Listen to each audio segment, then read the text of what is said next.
Pilipinas, ako po si Yui ng Watch News. Gilas Pilipinas nakapasok na ulit sa Asian Games Finals. Matapos ang 33 taon, nakabalik na ulit ang Gilas Pilipinas sa finals ng men's basketball ng Asian Games.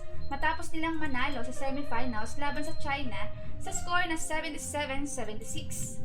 Sa huling 58 seconds ng fourth quarter, nagpakawala ng 3-point shot si Justin Brownlee na sumeli sa isang puntos na lamang laban sa China. Nakatakda ang paghaharap ng Gilas Pilipinas at Jordan sa ika-6 na Oktubre para sa gold medal match. At para pag-usapan ng tungkol sa balitang yan, kasama po natin ngayon si Kuya Yeri, Gama at Popoy. Yay! Congrats! Yun, nakapasok tayo for almost 33 years. Kung 1990s yan, sila ano pa yan, sila Jawo pa ang ano yan. Yung last nating pasok. Tapos ang last attempt natin na muntik tayo makapasok, yung 2002. Sila ano yun, pangalan nun. Basta yun, sila nung 2002 pa yun. Ang kalaban natin nun ay Korea sa Busan Olympics. Busan Olympics. Busan Asian Games na mga panahon ni Kagyo ito, ganun. Hindi. 2000. Hindi pa panahon nila Kagiwa. Actually, si Kagiwa ay hindi pinayagan ng China na Bakit? ngayon. Kaya, yun. Yun nga, di ba sinabi ko, may mga hindi pinayagan na nung nakaraan. May mga hindi talaga pinayagan na makalaro ngayon. Ngayon taon na to. Ngayon sa Asian Games nakalaro sila dun sa FIBA, pero sa Asian Games hindi sila pinayagan. Pero si Kagiwa, di na yata kasi isang katutak na injury niya kahit sa sa... Ay, si Kagiwa tuloy, si Abueva pala sinasabi ko. Si Abueva. Si Abueva. Si Abueva. May mga hindi talaga pinayagan. Yun nga, medyo kulang nga yung roster natin. Baka Abueva dito tukoy ni Gama. Pitawan ng iba yun Pero may Abueva ba saan? Basketball? Calvin Abueva. Wala naman sa inyo yung tumawa eh. Ibang Abueva nasa isip ko kasi. Kaya pasensya na pa sa mga wala naman Sigaw masama naman. ugali na Ibang Abueva po nasa pinagtatawanan mo isip yung ko. Ikaw labas sa ating kaibigan. At kain nga. Yun. Pero bukod doon sa basketball, congratulate din natin yung mga nanalo na mga atleta natin. Sila. Siyempre, number 1 ang ating unang gold medalist sa Asian Games ngayon si EJ Obuena. Si EJ. Na nung nabalitaan niyo naman 'di ba nakakaraan na iniipit siya. Ginigipit siya, namantik na nga siyang lumaban para sa ibang sa ibang bansa. Ayaw talaga siyang bigyan ng budget or Parang may interview siya nitong nakaraan na kung bakit tawag dito, hindi niya pinili na lumipat nga sa ibang bansa or mag-change ng nationality. Parang may ako na balita na Parang nauulit eh. Oo. Kasi sabi na ayaw bigyan ng budget, baka ma-red lang pa to eh. Malamang kasi, umubra naman pala wala kang budget, ba't mga tabibig? Yeah. Congrats din pala dun sa Sila Carlos Yulo ba yun? Si Carlos Yulo, pero hindi pa nakaka-gold si Carlos Yulo. Pasok pa lang sa sa Olympics. Yung mga nakapasok sa Olympics, si Carlos Yulo, si EJ Buena, yung sa boxing, si Yumir. Nakikipagbasagan talaga. Ngayon nga, inaasaran nga ng dahil nga, dun sa nangyaring nakaraan nung talo yung sa FIBA, ay binabash nga ng mga fans ngayon yung dating coach na napili doon. Kasi, yung itong mga players na to, naglaro ba to sa mga players ng Asian Games naglaro dun sa FIBA? Naglaro naman yung iba dito. Yan, sila CJ Perez, yan, mga naglaro yun sa FIBA. Pero sila... Si Brownlee, hindi lang pinaglaro doon, ibang import ang pinili nila. Ibang import and mas magaling naman syempre yung pinili nila. Yun nga ay si Jordan Clarkson na NBA player talaga.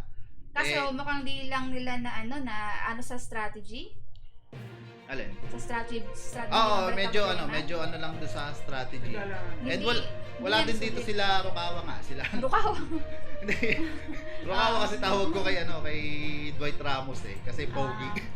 Ay, pogi. Dito sa sa Asian Games kasi ang dami kong kilala na sa player na doon nagwet. Mga kilala ko sa sila Junmar, sila Scotty, si Alapag. Parang nakita ko nga si Alapag eh. Wala na si Alapag. Parang nakita ko si Alapag doon. Matagal ng coach si Alapag. Actually si Alapag ay coach na ng assistant coach na Assistant sa ng NBA Nagwet NBA ako. team. Si Scotty, si Aguilar. Gusto ko din si Aguilar. Oh, Kaya huwag Si tayo Aguilar. basta-basta naniniwala kay sa inyo. Nag-hallucinate. Nag-work nga ako, nakita ko dun. Tsaka si Brownlee, si Brownlee yung itong medyo natuwa yung mga tao kasi nga sa lamang second quarter lamang yung China. Tapos bumawi sila bandang dulo. Tapos naka 3 points na sunod-sunod. Magkasunod tong si Brownlee sa dulo. Ilang segundo na lang lamang pa yung China nun. Lumalamang yung China, pero yun nga, ang pinakamataas na lamang nila 21 points pala. Oo. 21 points na sa second quarter. So, parang panahon na yun, wala nang pag-asa yun. At Pero bumawi si Brownlee. ang nakakatuwa dito kasi nga si Brownlee kasi Jenkins kasi si Brownlee. Siya rin yung na-stuck kasi sa kangkungan yung Jenkins ng 8 taon. Kangkong. Oo, kahit fan ako, kangkungan talaga tawag doon. Na-stuck kasi doon yung Jenkins ng 8 taon. Tapos si Brownlee nagdala sa, nagpapanalo ulit, nagpa-champion ulit. At nangyari, October 4 din yung nangyari. So ngayon, parang naulit. 3 points din yung sa kanya. Siya rin yung nagpalamang. So, naulit dito na history repeat itself ang nangyari dito.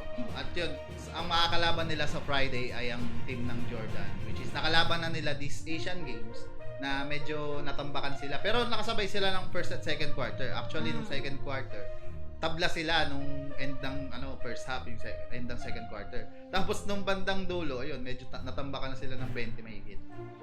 Sa bukas pa na, bukas na yun, Bukas. October 6. Oo. Ilang ba yun? Isang game lang ba to? Isang game lang yun, Oo.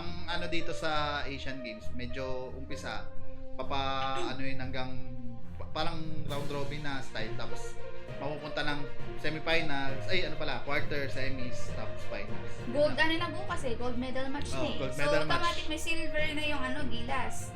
Oo, at dagdag yun sa ating gold na nakakadalawa pa nga lang tayo, which is congratulations din sa kakakuha lang ng gold sa larangan ng Jiu-Jitsu, si Maggie Ochoa. Yan, congrats.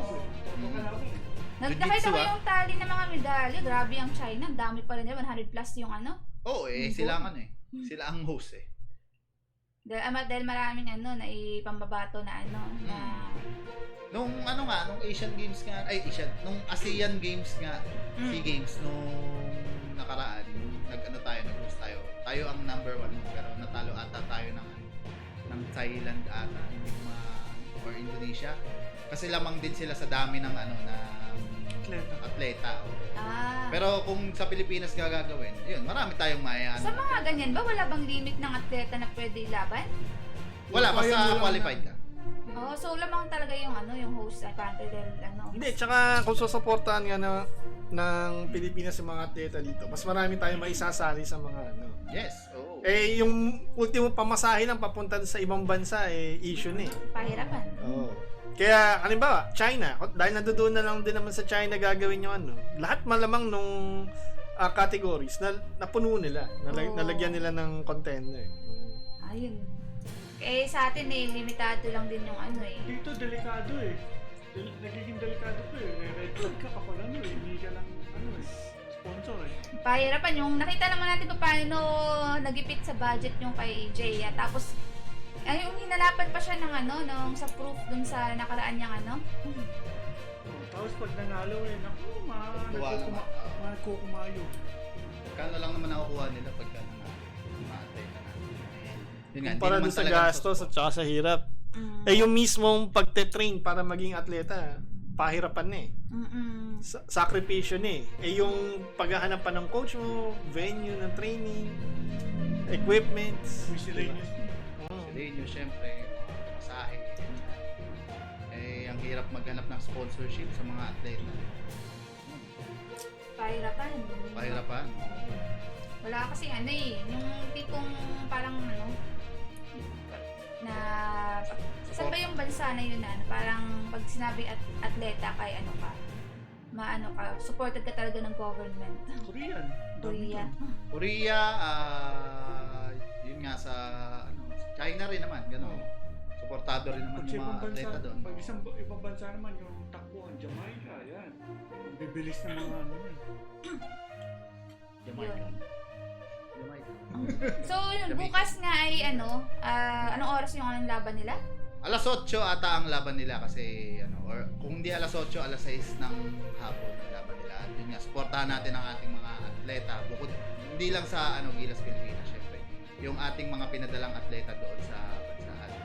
Si Yumir nga, basta yung boksingero natin ay lalaban din for rin ata, for silver or silver gold na rin ata. Silver gold.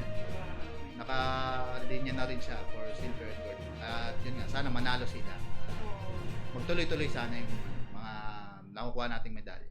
Ang nakakatuwa rin dito kasi si coach Tim Cone din yung coach nung sa Gila. So, Ginebra pa rin. Anyway, Pero good luck si sa Dane mga... Cone tawag dito, hindi lang siya coach ng Ginebra. Oo. Maraming inikutan niya. Oo, pero more sa kasi sa Philippines eh. At ayun nga, good luck sa mga atleta natin sa Asian Games at pati na rin sa Gilas Pilipinas. Good luck sa gold, sana makuha ang gold. Ang Jordan ng kalaban nila, so good luck. So yan po ang Si ating Jordan pala kalaban. Oo. Si Jordan pala kalaban. Si Jordan. Lugi. So, yan nga po ang ating balita patungkol sa sports naman yan. At para po sa iba pong balita, panoorin niyo po ang What's News sa FPS Media NCA sa YouTube. Maraming salamat po ang isang muli. Thank you!